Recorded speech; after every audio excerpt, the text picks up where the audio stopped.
আচ্ছা ভাইরা, তো সবাই খুব ভালোভাবে একটু খেয়াল করো। তো দেখো কি লেখা আছে, যে একটা গভীর একটা তোমার কূপ, আর এই কূপের হচ্ছে তোমার উপর থেকে, ঠিক আছে, এই যে উপর থেকে এই পর্যন্ত, অর্থাৎ এই যে পানির যে পৃষ্ঠ আছে না, এই পর্যন্ত যে গভীরতাটা আছে সেটা হচ্ছে তোমার 44.1 মিটার, ঠিক আছে।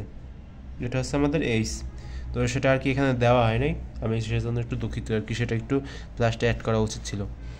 তো কূপে একটা পাথর নিক্ষিপ্ত হলো, কূপের মধ্যে শব্দের বেগ হচ্ছে তোমার 340 মিটার/সেকেন্ড হলে পাথর নিক্ষেপের মুহূর্ত থেকে একটি পতনের শব্দ শুনতে অতিক্রান্ত সময় বের করো। বুঝতে কি পারছো প্রশ্নটা? মানে বলছে কি, যে এই যে কূপের, মনে করো এখান থেকে একজন লোক একটা পাথর ফেলে দিল এই যে পানির মধ্যে।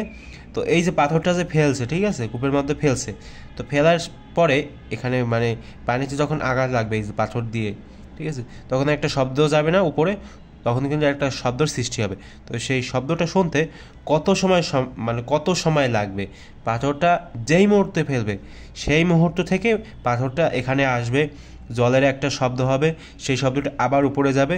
তো এতে মোট কত সময় লাগবে সেটা আর কি চেয়েছে। তো দেখো এখানে তোমাদের একটা ইনফরমেশন দিয়ে রাখি, যে এখানে এইচ সমান হচ্ছে তোমার 34.1 মিটার, অর্থাৎ এই এখান থেকে এই পর্যন্ত, ঠিক আছে। অর্থাৎ এইচ মানে কি বলো তো, 44.1 মিটার, এটা একটু লিখে রাখবা। আচ্ছা গেল। তো এটা আমরা কোন সূত্র দিয়ে বের করবো? তো প্রথমে আমরা কি বের করবো বলো তো? টাইম বের করবো, টাইম। অর্থাৎ এই পাথরটা এই যে পানির পৃষ্ঠ পর্যন্ত পড়তে কত সময় লেগেছে সেই টাইমটা আমাদেরকে বের করতে হবে প্রথমে। তো দেখো ত্বরণ কি দেওয়া আছে, ত্বরণ এখানে কি দেওয়া আছে বলো? এখানে প্রথমে আমাদের ইউ বের করতে হবে। তো ইউ সমান সমান আমরা জানি কি বলো তো, ইউ সমান সমান হচ্ছে তোমার 0.0 মিটার/সেকেন্ড, ঠিক আছে। এবং তোমরা এখন ভাবতে পারো যে ভাই এখানে কি হবে, এইচ সমান সমান ইউটি প্লাস হাফ, এখানে কিন্তু এ হবে না, ঠিক আছে। তো এই সূত্রটা আমি আগে লিখছি, এখানে কি হবে বলো তো, এখানে কিন্তু জি হবে। জি কেন হবে? কারণ এটা হচ্ছে তোমার পড়ন্ত বস্তু, ঠিক আছে, পড়ন্ত বস্তু। এটা খুব ভালোভাবে মাথায় গেঁথে নেবা যে এটা হচ্ছে তোমার পড়ন্ত বস্তু, পড়ন্ত বস্তুর বেলায় কিন্তু জি হবে। জি, জি মানে কি? ত্বরণ, অবিকর্ষ ত্বরণ আর কি। তো এখানে কিন্তু আমরা এই সূত্র প্রয়োগ করতে পারবো না। এই সূত্র আমরা প্রয়োগ করব যে এই সমান সমান UT plus half GT square, এই সূত্র আমরা প্রয়োগ করবো। আচ্ছা ভালো কথা। তো দেখো এইসের মান দেওয়া আছে, এইসের মান আমরা এখানে লিখে দিলাম 44.1 সমান সমান দিলাম। দেখো ইউটি এর মান কত বলো তো? ইউটির মান হলো তোমার 0। কেন 0? কারণ ইউ হচ্ছে তোমার 0, আর এই 0-র সাথে যদি তুমি টি গুণ করো কত হবে বলো? 0 হবে। তো এটা আর লিখলাম না, কারণ 0-এর সাথে টি গুণ করলে 0 হবে, সেজন্য জি এর বেলায় হবে তোমার 9.8 এবং গুণ হবে তোমার টি স্কোয়ার। তো দেখো এটা একটু ক্যালকুলেশন করার চেষ্টা করো।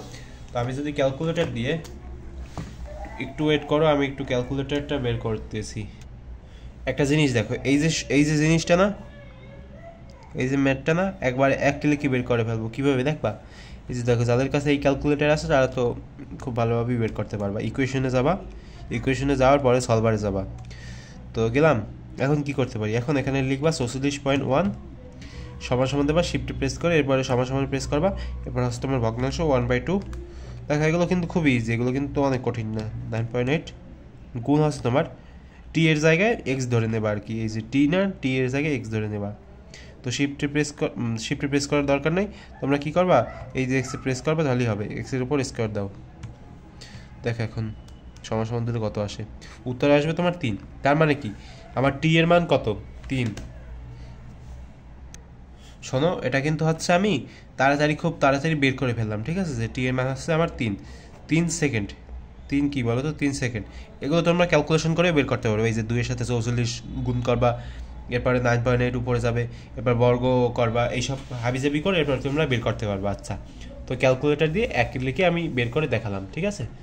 এটা তোমরা আর কি শিখে গেলা। আচ্ছা ভালো কথা, দুইটা জিনিস শিখলা, যে এখান থেকে যখন পাথরটা এখানে পড়বে তখন সময় লাগবে কত বলো তো? 3 সেকেন্ড। 3, ঠিক আছে, 3 সেকেন্ড লাগবে। একটা জিনিস শিখলা, ক্যালকুলেটরটা শিখলা, এরপর কি শিখবা বলো তো? এখন এই যে পাথরটা যখন এখানে পড়বে তখন তো 3 সেকেন্ড লাগবে, মানে পাথরটা এখান থেকে এখানে আসতে 3 সেকেন্ড সময় লাগবে। তো এখন বিষয়টা হচ্ছে যে যখন শব্দটা সৃষ্টি হবে, মানে পানিতে পড়ার সাথে সাথে, তখন ওই শব্দটা এখানে যেতে আবার কত সময় লাগবে বলো তো? আচ্ছা দেখো, এখানে কিন্তু ত্বরণের কোনো ব্যাপার নাই, এখানে হচ্ছে তোমার কি বলছে বলো তো, এই যে দেখো শব্দের বেগ হচ্ছে তোমার 340 মিটার পার সেকেন্ড, ঠিক আছে। তো আমরা একটা সূত্র জানি, কি সূত্র জানি ভাই? আমরা জানি, তোমরা লিখবা যে এখানে আমরা জানি ফর্মালিটি অবলম্বন করবা। আমরা জানি যে এইচ সমান সমান হচ্ছে তোমার ভিটি। তো দেখো তো এখানে এইচ দেওয়া আছে, ঠিক আছে। আমরা কি জানি? এইচ জানি। এইচ কত বলো তো? 44.1 মিটার, ঠিক আছে। এটা একটু প্রশ্নে মিসিং আছে, তো তোমরা কি করবা? এখানে আমি কিন্তু তোমাদের আগে বলছি যে এইচ সমান সমান 44.1 মিটার, এটা একটু আগে লিখে রাখবা। আচ্ছা গেল। এরপর হচ্ছে তোমার ভি কত বলো? ভি কোথায় পাইলেন ভাই? ভি হচ্ছে এইখানে, এই যে 340 মিটার পার সেকেন্ড, এটা হচ্ছে আমার ভি, বুঝলা সবাই? তো দেখো এখানে 340 মিটার পার সেকেন্ড। আচ্ছা গেল। আমরা এখন কি বের করবো? আমরা এখন টি বের করবো। টি কেন বের করবো আমি একটু বলছি। একবারে লাস্টে আমি একটু তোমাদেরকে খুব ভালোভাবে বুঝিয়ে দেবো সম্পূর্ণ, যাতে তোমরা খুব ভালোভাবে বুঝতে পারো, সেজন্য। তার মানে কি ভাই? টি সমান সমান আমরা লিখতে পারি এইচ বাই ভি। তো এইচ এর মান কত? এইচ এর মান হচ্ছে তোমার 44.1, আর নিচে কত? 340। তো এখন ক্যালকুলেশন করলে কত হয় সেটা একটু বের করার চেষ্টা করো সবাই।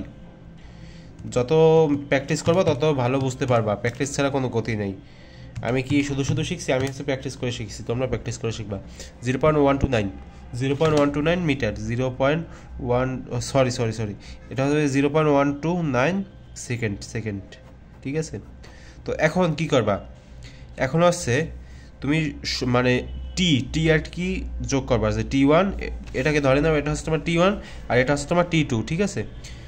তো এই দুইটা যোগ করবা। তো টি সমান সমান হচ্ছে তোমার T1 প্লাস T2 সমান সমান কত হয় বলো তো? উপরেরটা হচ্ছে তোমার 3 সেকেন্ড প্লাস নিচেরটা হচ্ছে তোমার 0.129 সেকেন্ড। উত্তর আসবে তোমার 3-এর সাথে 3 যোগ 0.129 কত আসে দেখো? 3.129 সেকেন্ড সময় লাগবে আমার শুনতে শব্দটা। বুঝতে কি পারলে? তো কোশ্চেনটা কী করছে আমি একটু তোমাদেরকে সার্বিকভাবে বুঝিয়ে দিই, ঠিক আছে। 8 মিনিটের মধ্যে বা একটু বেশিও লাগতে পারে। তো দেখো এই ব্যক্তি পাথরটা এখানে ফেলছে। তো প্রশ্নটা করা হয়েছে যে এই ব্যক্তি যখন পাথরটা এখানে ফেলছে, তো পাথর যখন ফেলছে সেই মুহূর্ত থেকে যেই মুহূর্তে পাথর এখানে আঘাত করলো, অর্থাৎ পানিতে আঘাত করলে একটা শব্দ সৃষ্টি হবে। তো সেই শব্দটা কত সময় লাগবে, মানে পাথর ফেলার পরবর্তী মুহূর্ত থেকে ঠিক কত সময় লাগবে শব্দটা তার কানে পৌঁছতে। অর্থাৎ এখানে দুইটা টার্ম আছে। একটা টার্ম হচ্ছে তোমার পাথরটা কত সেকেন্ডের নিচে পড়লো, অর্থাৎ এই যে 44.1 মিটার কত সেকেন্ডে অতিক্রম করলো? 3 সেকেন্ডে, এই একটা বিষয়। এরপর হচ্ছে তোমার শব্দটা এই যে পানিতে মানে যখন বাড়ি খেলো এই যে পাথরটা, যখন একটা শব্দ সৃষ্টি হয়েছে, সেই শব্দটা কত সময়ের মধ্যে আবার ওই ব্যক্তির কানে গেল। দুইটা জিনিস না, পাথরটা পড়ছে, শব্দটা গেছে, ঠিক আছে। অর্থাৎ টাইম কিন্তু দুইটা। তো সেটাই আমরা বের করছি।